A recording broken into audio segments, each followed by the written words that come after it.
Big Thomas, you're not gonna believe this shit here. We got 3 bangers for you this weekend.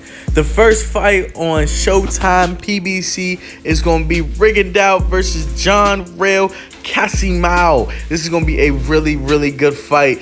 Rigondeaux, 40 years old, contending for another title, the WBO, actually, Bantamweight Championship. God, he's skinny. She sucks. That is 118 pounds if you did not know it. Now, they've been talking trash to each other, going back and forth. I got Rigondeaux taking this fight again, but this would be a real good win for John if he gets to pull it out.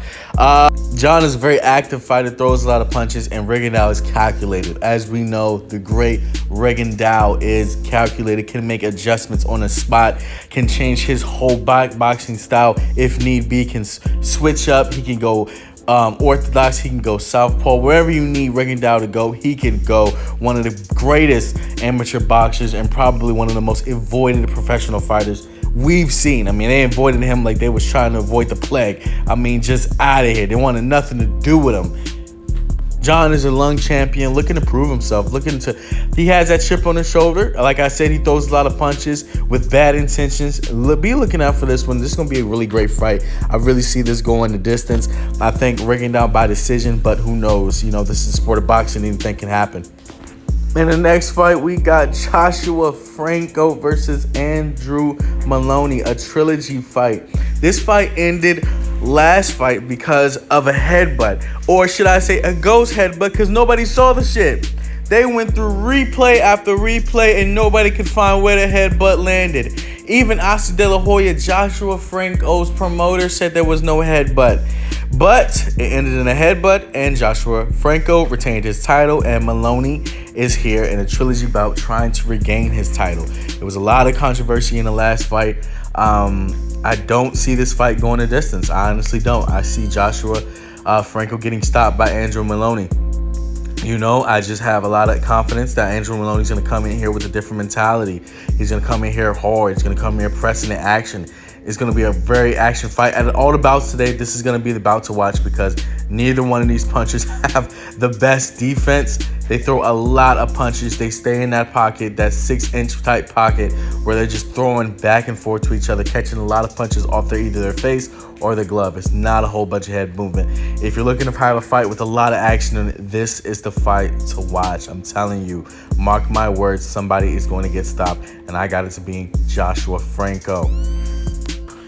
Our next fight is an absolute banger. Vergil Ortiz versus Kavaliauskas. Now, I know you may not know who Kavaliauskas is, but Kavaliauskas is the one that challenged Terrence Crawford for his WBO title, and there are reports that he knocked Terrence Crawford down. Now, in the fight, it was not called a knockdown, but if you go back and watch that fight, it is clearly a knockdown. And Kavaliauskas is an Olympic fighter. Kavaliauskas is tough. Now, Vergil Ortiz is absolutely on a rampage right now. He just stopped Maurice Hooker. If you didn't get the catch to watch that fight, please go back and watch the highlights. He killed Maurice Hooker, which I was really surprised by. I thought that fight was going to go a whole lot longer, but this is a great fight. Kavaliauskas is a monster, and he can fight. People really doubt him. People try to clown Terrence Crawford for having problems with him because, you know, not a lot of people knew who he was. And then, you know, in boxing, it's more about notoriety, whether if you're actually good or not. If more people know you, the more people think you're good. Quote me on that. I'm trying to tell you. All right, so Vergil Ortiz, he's going to have a lot of a challenge on his hands. Kavaliauskas can really fight on the inside, really good, has a good jab, moves well, has good footwork. And Vergil Ortiz, though, however, Vergil Ortiz throws a lot of punches, and he throws a lot of punches with bad intentions. The man hits hard as hell, okay? And it's almost like he's throwing a temper tantrum when he gets in these fits. It really does. If he catches you up against the ropes, it's over for you.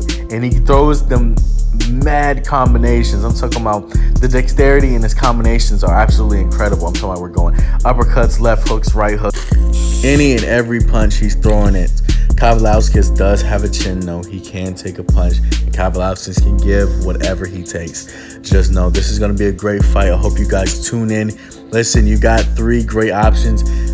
You got Rigondeaux versus Riel Casimero. You got Joshua Franco versus Andrew Moloney, and you got Vergil Ortiz versus Kavaliauskas, guys. Whoever you're gonna be tuning into, you know, I think Rigondeaux is on PBC and Showtime. Andrew Moloney and Josh Franco on Top Rank, and this fight is on DAZN. All right, guys, tune in next time for the next video. Guys, if you enjoy these videos, make sure you like, comment, subscribe. The next video is probably going to be dropping sometime next week. You know, that's going to be another big week of big fights. All right, guys, make sure you like, comment, and subscribe.